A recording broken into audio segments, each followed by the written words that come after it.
This is one of those stories you don't forget. I didn't plan to confess that night.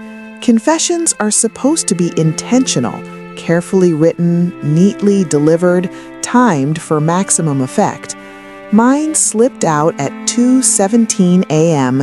in a quiet American suburb where porch lights glow like watchful eyes and everyone pretends nothing ever goes wrong behind closed doors.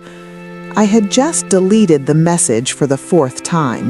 The cursor blinked, my hands shook, and somewhere down the street a dog barked like it knew what I was about to do. Because the truth was simple and terrifying. For 15 years, I had lived a life that wasn't really mine.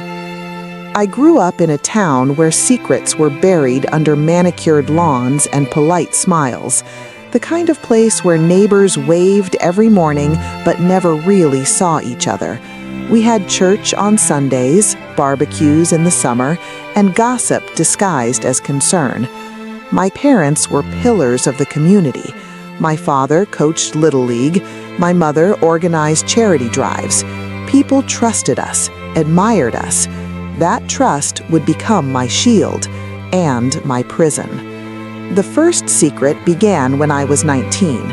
I was home from college for winter break, standing in the kitchen at midnight, eating cereal straight from the box, like any other teenager pretending to be an adult. My phone buzzed with a number I didn't recognize. Unknown. I know what your father did. I stared at the screen, my spoon frozen halfway to my mouth. I replied, because of course I did, me. Wrong number. The response came instantly. Unknown. No. Right daughter. That night split my life into before and after. I wanted to believe it was a scam, a prank, someone fishing for money or attention, but the messages kept coming, slow and deliberate, each one carrying details only someone close to us could know. Dates, places, names I had never heard but somehow recognized. They didn't accuse my father of something vague. They were precise, methodical, and worst of all, they were believable. I didn't sleep for 3 nights. On the 4th day, I confronted him. We sat in the living room, the same couch where he used to help me with homework. The TV was off, the silence was loud. I told him everything. He didn't deny it. He didn't even look surprised. Instead, he looked tired. He said, "I was hoping this would stay buried." That sentence rewired my brain. He explained it calmly, the way people explain things when they've rehearsed the lie or the truth many times. Years ago, before I was born, he'd been involved in something illegal. Not violent, not dramatic, just business, he said. A mistake, a bad choice. Someone had found out. Someone wanted revenge. And now they were using me to get to him. "Please," he said, gripping my hands. "You can't tell anyone. It would destroy everything. Your mother, your future, all of us." I believed him. That was my second mistake. The messages stopped for a while. I went back to college. I tried to live normally. I dated, studied, laughed. On the outside, I was fine. On the inside, I carried a weight that pressed against my chest every time my phone buzzed. Years passed. I graduated. I moved to another state. I built a career. I married a good man who loved me in quiet, steady ways. I told myself the secret had expired. Then, on my 30th birthday, it came back. A letter. No return address. Inside was a flash drive and a single sentence typed on plain white paper. "You were warned." I watched the video alone in my home office, the door locked, the blinds closed. What I saw shattered the version of the past I had carefully constructed to survive. It wasn't just business. It wasn't a single mistake. It was a pattern. People hurt. lives altered, money stolen, truth buried. And my father wasn't a victim of circumstance. He was the architect. I felt sick. I felt complicit because I had stayed silent. I should have gone to the police or a lawyer or anyone. Instead, I did what I had been trained to do since childhood. I protected the family. I deleted the files, I burned the letter, and I told myself that silence was safer. That was my third mistake. If this story is already pulling you in, pause for just a second. Stories like this, raw, real, and full of secrets, are what this channel is about.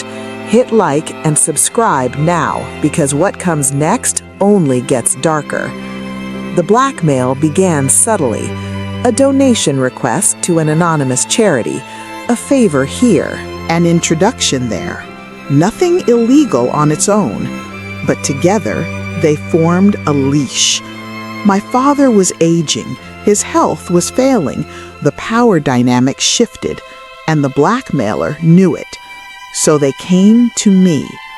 "You're smarter," the messages said. "You're cleaner. You owe us." That word, owe, echoed in my head. I didn't owe them anything, but I owed the truth. And still, I stayed quiet. My marriage started to crack. Secrets rot relationships from the inside out. My husband noticed the late nights, the sudden anxiety, the way I flinched when my phone buzzed. "Are you hiding something from me?" he asked once. I wanted to tell him everything. Instead, I said, "I'm just stressed." He believed me. That hurt more than if he hadn't. The turning point came from someone I least expected, my mother. She found one of the messages on my phone while borrowing it to look up a recipe.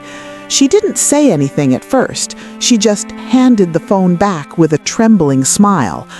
That night, she came into my room like I was still a child. "I know," she said. Not, "I suspect," not, "I'm worried." I know. She had known for years. She had chosen silence, too. We cried together on the floor, surrounded by decades of lies. And in that moment, I realized something terrible. Silence wasn't protecting us. It was imprisoning us. A week later, my father died of a heart attack. The town mourned. They called him a good man. At the funeral, strangers hugged me and told me how lucky I was to have such a father. I smiled. I thanked them. I felt like a fraud.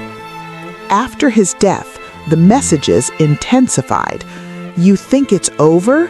You inherited more than his name." They wanted something bigger now. Documents, accounts, access. That was when the fear turned into anger. I was done being afraid. I gathered everything I had saved over the years, copies I told myself didn't exist, proof I couldn't bring myself to destroy, and I wrote my confession, not to the police, not to the media, but to the one person who deserved it most, myself. I wrote it all down, every secret, every choice, every moment I stayed silent when I should have spoken. Then I sent copies to multiple places, lawyers, journalists, regulators. I pressed send and waited. The fallout was brutal. Investigations, headlines, frozen accounts. Friends disappeared.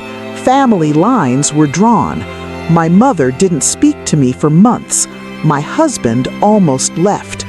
But the messages stopped. The silence this time felt different, cleaner, earned. Today, I live in a smaller house in a quieter town. My life is simpler, harder in some ways, lighter in others. People still don't know everything, but I do, and I finally understand the truth I avoided for most of my life. Secrets don't die when you bury them. They grow roots, and one day they surface. If you've made it this far, do me a favor, like this story and subscribe to the channel. It helps stories like this reach people who need to hear them, people standing at the edge of a truth they're afraid to face, because silence feels safe until it isn't. Sometimes, late at night, I reread the confession I never meant to write. It reminds me that courage doesn't always look heroic. Sometimes it looks like pressing send with shaking hands. Sometimes it looks like choosing truth after a lifetime of lies. This story is over, but the next one exposes something even worse. Subscribe so you don't miss it.